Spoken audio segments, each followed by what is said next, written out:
They called it a flying coffin, a mistake, a joke that wasted American money. Pilots refused to touch it.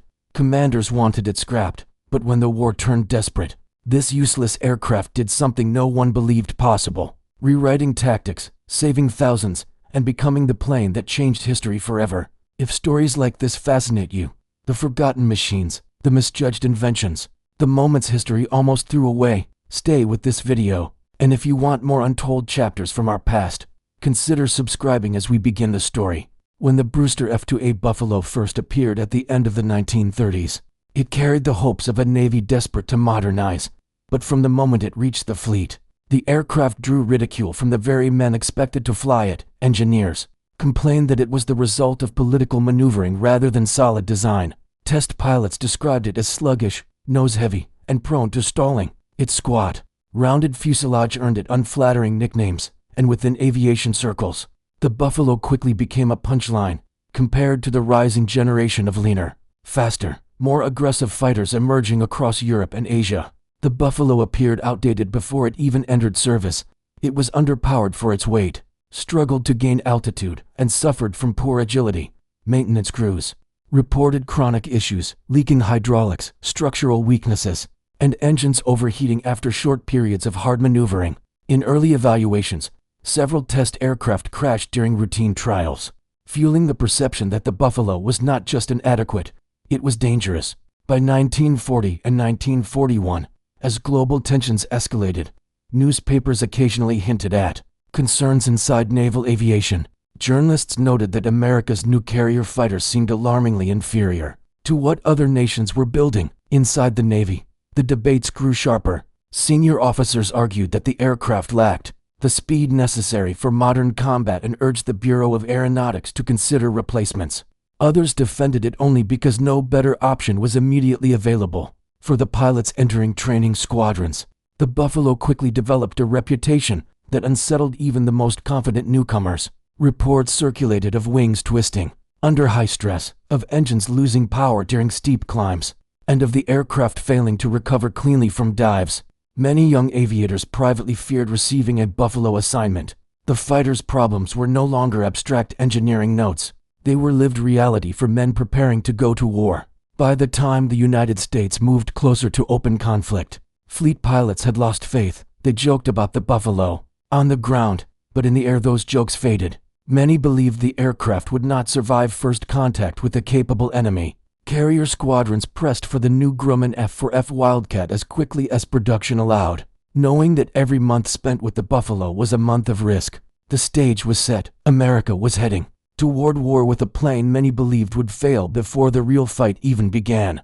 By 1941, the global situation had spiraled far beyond diplomatic control. Europe was already consumed by war, and in Asia, Japan had spent years refining its air power through brutal campaigns in China. American intelligence knew that Japan's pilots were battle-hardened, their aircraft fast and agile, and their doctrine built on aggressive aerial maneuvering. But despite these warnings, the United States entered the conflict underprepared.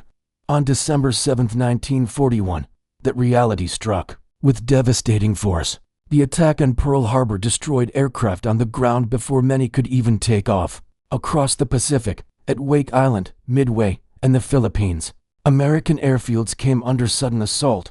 In those first days, Japanese units enjoyed complete air superiority, sweeping aside American fighters with alarming ease. The U.S. Navy and Marine Corps had no choice but to mobilize every aircraft available, including the Brewster F-2A Buffalo, the very plane squadrons had tried to replace. Commanders who had once argued for its removal now faced the grim task of sending young pilots into combat with machines they no longer trusted. Supply lines were stretched thin. Replacement aircraft were months away. The Buffalo, flawed as it was, became an unavoidable necessity. In Marine squadrons, especially those stationed at Midway and Wake Island, pilots voiced concerns in their after-action reports. They documented poor climb rates, structural weaknesses, and the difficulty of keeping up with Japanese Zeros. Yet the threat was immediate, and there was no time for debate. Commanders faced impossible choices: fly the Buffalo or cede the skies. Entirely, among the pilots, the emotional weight was unmistakable. Many were barely out of training, thrust into a conflict that was expanding by the hour. They strapped into aircraft they believed offered little chance of survival, knowing that every sortie could be their last. But as the war intensified, the Buffalo would soon face its true test, not in theory or training reports, but in the unforgiving reality of combat. The Buffalo's first major combat trials came in the early months of the Pacific War, and the results were as grim as many pilots had feared. At Midway, Marine Fighting Squadron 221 launched its F-2AS against incoming Japanese carrier formations. The aircraft struggled from the start, engines overheated during steep climbs, forcing pilots to throttle back just to keep them running. Several takeoffs were chaotic, with overloaded Buffaloes barely clearing the water. When the Marines finally reached the enemy formations, they found themselves hopelessly outmatched. The Japanese Zeros were faster, more maneuverable, and flown by veterans of the China campaign. Many Buffalo pilots never had a chance to fire a shot. Aircraft were shredded by cannon fire, caught in dives they could not match, or lost to mechanical failures as engines seized under stress. The losses were devastating. Yet in the midst of these early disasters, reports began to reveal something unexpected. Despite its flaws, the Buffalo showed a level of structural resilience that surprised even its harshest critics. Several aircraft returned from combat riddled with bullets, with sections of skin missing or canopies shattered, and still managed to limp back to base. Maintenance crews documented cases where landing gear collapsed, fuel tanks leaked, or hydraulics failed.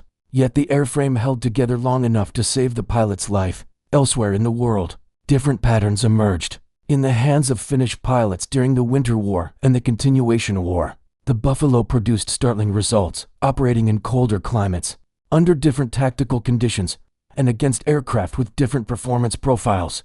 The Buffalo achieved a kill-to-loss ratio that stunned international observers. Finnish modifications improved engine cooling and lightened the aircraft, revealing performance characteristics rarely seen in the Pacific. These contrasting experiences created a sense of confusion within Allied air commands. How could an aircraft that failed so badly in one theater become a top performer in another? Why did it crumble under the pressure of Japanese attacks yet succeed against Soviet aircraft? Pilots and engineers began re-examining the Buffalo's flight characteristics, searching for overlooked strengths buried beneath its reputation. Something was becoming clear. The Buffalo was not a universally worthless aircraft. Under specific conditions, with the right tactics, weight distribution, and climate, it could perform far better than expected.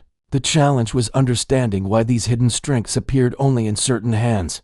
The aircraft that pilots once dismissed as a death trap was revealing a more complicated story. And as the war continued, that story would reshape how historians judged one of America's most controversial fighters. The turning point in the Buffalo's story did not come in the Pacific, where American squadrons struggled against the Zero. It came far from U.S. shores, over the forests and frozen lakes of Finland. Here, the same aircraft that American pilots had labeled a liability began to produce results so staggering that foreign observers refused to believe them. When the Continuation War broke out in June 1941, Finland faced overwhelming odds. The Soviet Air Force deployed hundreds of modern fighters, MiG-3 South, LAGG-3 South, Yak-1 South, aircraft that, on paper, outclassed almost anything Finland possessed. Yet the Finnish Air Force had one unexpected advantage: a batch of Brewster B-239 fighters, the export version of the Buffalo. They were stripped down, lighter, and modified with better gun sights, improved engine cooling, and reduced weight. And the pilots who flew them had trained relentlessly in energy-conservative tactics that suited the Buffalo's strengths. The moment that changed the aircraft's reputation came on the 25th of June, 1941. When Soviet bombers and fighters launched massed attacks on Finnish positions. Brewster squadrons of Lentolavue 24 Love 24 scrambled to intercept. The Soviet aircraft approached in tight formations, expecting minimal resistance. They had no reason to fear the Buffalo, a plane that, according to global opinion, was already considered obsolete. But as the Soviet formations crossed the front, the Buffaloes climbed into the fight with a steadiness that surprised their pilots. The colder climate kept engines cooler, the lighter Finnish configuration improved roll rate, and the aircraft's rugged airframe handled aggressive maneuvering without complaint. In the first engagements, the results were shocking. Brewsters slipped behind Soviet DB-3 bombers and I-153 fighters, scoring multiple kills with short controlled bursts, instead of falling victim to superior enemy speed. The Buffalo held altitude better than expected and maintained its energy through turns. Finnish pilots realized something the Americans had not. The Buffalo performed exceptionally well when flown within its limits and kept light. As the days turned into weeks, the aircraft's reputation shifted dramatically. Finnish ace Omari Juutilainen, later credited with 90 for confirmed victories, scored many of his earliest kills in a Brewster. Other pilots, including Hans Wind, achieved similarly extraordinary tallies. By late 1941, the Buffalo in Finnish service had reached a kill-to-loss ratio so high it bordered on the unbelievable, numbers exceeding 16-1. The aircraft that had failed in the Pacific was performing as one of the most effective fighters in Europe. The global aviation community took notice. Intelligence reports from Europe puzzled American and British commanders. How could the same aircraft that struggled at Midway become a dominant force over Karelia? The answer lay not in a single fact, but in the combination of climate, modifications, tactics, and environment. The Buffalo's weaknesses were brutalized in the Pacific: extreme heat, heavy carrier loads, and encounters with elite Japanese pilots flying one of the most advanced fighters of the era. In Finland, the conditions were different in every meaningful way, but the defining moment came during major battles in 1942, when Soviet air operations intensified. Brewster pilots continued to intercept incoming bombing raids with such precision that Soviet units began adjusting their flight paths to avoid them. Even when outnumbered, Finnish squadrons using Buffaloes executed coordinated climbs and diving attacks that invoked the aircraft's strengths, stability, firepower, and surprising resilience. Many Buffaloes returned to base bearing extensive battle damage, holes in the wings, shattered canopies, missing control surfaces, yet still remained flyable. Ground crews documented these incidents meticulously. The aircraft's ruggedness was no longer a rumor, it was recorded fact. This was the moment no one expected. A fighter dismissed as one of America's worst had become, in the right hands, one of the most successful of its class. The Buffalo's story was no longer a simple tale of failure. It had become a paradox, a machine condemned in one theater and celebrated in another. And as the war continued, this contradiction would force historians, engineers, and pilots to reevaluate everything they thought they knew about the aircraft that refused to fade into obscurity. The Brewster Buffalo's remarkable performance in Finland forced engineers and military analysts to re-examine the aircraft with fresh eyes. Something fundamental had been misunderstood.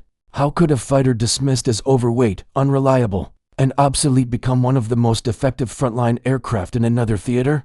The answer lay in an engineering detail that had been overlooked and misjudged from the beginning.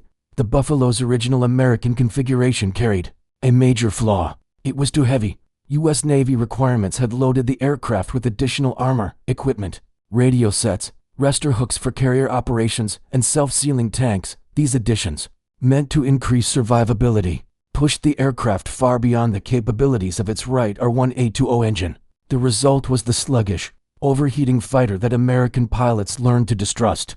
But the Finnish variant, the Brewster B239, removed nearly all of these additions. It stripped away naval gear, eliminated unnecessary weight, and operated from land bases rather than carriers. This created a lighter, cleaner airframe that transformed how the engine performed. What the United States had treated as a design flaw, the aircraft's tight weight limits, became a battlefield advantage once those limits were respected. The Buffalo's low wing loading, originally overshadowed by its weight issues, was now free to shine. In aerial combat, low wing loading enhances maneuverability and allows tighter, more controlled turns. Finnish pilots discovered that when flown at the correct weight, the Buffalo could outturn many Soviet fighters, especially the early MiG and LAG series. The aircraft that American flyers believed would stall in a hard turn suddenly revealed impressive agility. Another misunderstood advantage was the Buffalo's robust, barrel-like fuselage. American crews saw it as ungainly and aerodynamically awkward, yet this rounded structure produced surprising durability under combat stress. Finnish records documented Buffaloes returning from missions with massive structural damage, hits that would have destroyed more fragile aircraft. The same features that made the Buffalo look bulky also allowed it to absorb punishment and remain operational. Engineers reviewing combat reports began to realize that the Buffalo's failures in the Pacific had stemmed from misapplication rather than design alone. Hot tropical climates amplified overheating issues. Heavy loads crippled climb rates. Facing elite Japanese pilots flying the exceptionally light A6M0 only magnified the aircraft's weaknesses.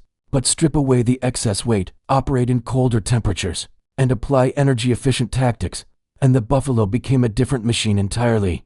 These revelations caused shock and disbelief among Allied analysts. American officers reading reports from Finland suspected exaggeration. British intelligence questioned the kill ratios, believing they must have been inflated. But as independent observers reviewed maintenance logs, gun camera footage, and wreckage reports, the truth became impossible to ignore. The Buffalo had been misjudged. Enemy forces noticed as well. Soviet pilots wrote in post-war accounts about the American Barrel fighter that refused to fall from the sky. Some units began altering their approach patterns to avoid Brewster-equipped squadrons. Commanders in the region noted how persistently the aircraft kept reappearing, even after taking damage that should have rendered them unflyable. Within Finland, respect for the Buffalo surged. Pilots who had initially doubted the aircraft came to appreciate its strengths, mastering tactics that exploited its stable firing platform, reliable guns, and newfound maneuverability. Their confidence translated directly into battlefield success. The Brewster Buffalo's hidden advantage, its true performance at the correct weight, had finally been revealed, and with it, the aircraft once mocked as America's worst fighter had secured a place in aviation history that no one had expected. By the middle years of the war, the Brewster Buffalo had undergone a transformation so dramatic that military analysts struggled to describe it. The same aircraft that had been mocked across American naval circles was now shaping tactics, shifting momentum in regional battles, and earning the trust of pilots who once viewed it with suspicion. This reversal did not erase the Buffalo's failures in the Pacific, but in the theaters where it succeeded, its impact became impossible to ignore. In Finland, the aircraft's performance forced a redefinition of how air defense could be conducted against a numerically superior foe. Buffalo squadrons, operating in small, tightly coordinated units, used boom and zoom variations, shallow spirals, and altitude retention strategies perfectly suited to the aircraft's strengths. Instead of engaging in prolonged turning fights or steep climbs, the tactics that doomed the Buffalo in the Pacific, Finnish pilots used energy-efficient maneuvers that preserved speed and exploited the fighter's stable firing platform. During the 1941 to 1943 period, the Buffalo became central to defending Finnish positions against waves of Soviet bombers. Its reliability allowed squadrons to launch rapid response intercepts, often scrambling with only minutes' notice. Several attacks that might have devastated Finnish ground forces were blunted because Brewster-equipped units intercepted and broke apart Soviet formations before they reached their targets. These missions played a measurable role in preserving frontline positions during vulnerable stages of the war. The aircraft's rising effectiveness also influenced Soviet planning. Historical records show that certain Soviet units began diverting flight paths to avoid Brewster-patrolled sectors. Analyses from wartime Soviet reports describe the Buffalo as unexpectedly resilient and difficult to down, noting that it often continued fighting even after sustaining visible structural damage. Within Finnish squadrons, the shift in morale was unmistakable. Pilots who had initially questioned the Buffalo's capability gained deep respect for the machine. They trusted its ability to hold together under fire, to deliver precise bursts from its centrally aligned guns, and most importantly, to bring them home. Ground crews, too, developed a bond with the aircraft, working long hours to keep it operational in harsh conditions. The Buffalo's dependable performance became a source of pride for units that had not been expected to dominate the skies. By late 1943, the Buffalo's legacy in Finland was secure. Its kill ratios, among the highest of any fighter in the Second World War, cemented it as a critical part of the nation's air defense success. Although the aircraft remained overshadowed by more famous fighters in other theaters, in Finland it had rewritten expectations of what a failed design could achieve. When matched with the right environment, tactics, and training, the Brewster Buffalo never became a global icon of air combat. But in the places where it mattered most, it rose from mockery to legendary status, not through myth or romanticism, but through the tangible results of pilots who learned to trust it and missions it helped save. The Brewster Buffalo's legacy did not end with its service record. Its unusual history, catastrophic failure in one theater, extraordinary success in another, became a case study that reshaped aviation engineering and military doctrine. For decades, it forced designers and commanders to confront a hard truth of air combat. An aircraft's value depends not only on its technical specifications, but on how, where, and by whom it is used. In the years after the war, engineers re-examined the Buffalo's airframe and performance data. The aircraft's contrasting results highlighted the importance of weight management, a factor that would become central to post-war fighter development. The Buffalo had shown, in dramatic fashion, how a fighter's engine-to-weight ratio could determine its fate. This lesson influenced the design priorities of early jet aircraft, pushing engineers to focus on reducing structural weight without compromising integrity. The Buffalo's rugged fuselage, once mocked for its shape, also became part of its legacy. Post-war analyses noted the benefits of a strong central structure capable of absorbing damage while maintaining control. This concept, refined and adapted, appeared in subsequent American designs, where survivability became a critical requirement, especially during the Korean and Vietnam Wars. Doctrinally, the Buffalo transformed thinking about environmental and operational matching. Its failures in the Pacific underscored the dangers of deploying an aircraft in conditions for which it was not designed: hot climates, naval loads, and combat against highly maneuverable opponents. Its success in Finland, by contrast, demonstrated how aircraft could thrive when matched with appropriate tactics, climate, and mission profiles. This principle became a cornerstone of Cold War air planning, influencing how NATO and Warsaw Pact forces evaluated and deployed their aircraft. Across diverse operational environments, historians began reassessing the Buffalo's reputation as more evidence emerged. Early wartime judgments, shaped by the chaos of the Pacific and the aircraft's poor initial performance, gave way to a more nuanced understanding. Researchers examining Finnish combat records, maintenance logs, and pilot accounts acknowledged that the Buffalo had been severely misjudged. In the right configuration, it demonstrated one of the highest effectiveness rates of any fighter of its era. By the late 20th century, the Buffalo's story had become an example used in aviation schools, military academies, and engineering courses.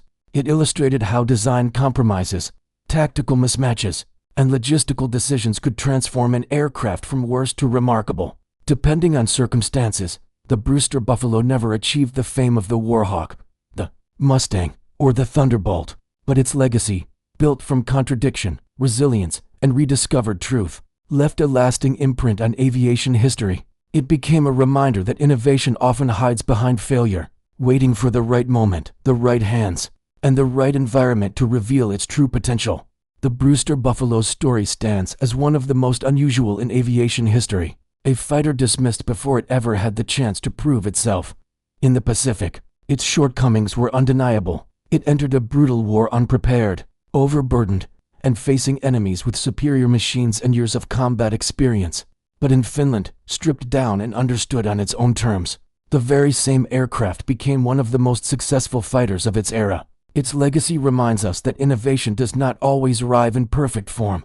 Sometimes it appears as failure, a flawed design, a misunderstood machine, a project written off before its strengths are revealed. The Buffalo taught engineers and commanders that context matters, that performance cannot be judged in isolation, and that even a troubled aircraft can shape doctrine, strategy, and history in unexpected ways. The pilots who flew it in Europe came to trust it, the historians who studied it later came to respect it, and the aviation community, with time, came to recognize that this worst plane carried lessons that outlasted many of the war's celebrated icons. In the end, the Buffalo became something greater than its reputation, a reminder that true potential is often hidden until the moment the world is ready to see it. If this story moved you, if it changed the way you see wartime innovation, then consider subscribing. This channel is dedicated to the forgotten corners of history, the machines, the people, the decisions that shaped our world. Your support helps bring these stories back to life. Thank you for watching.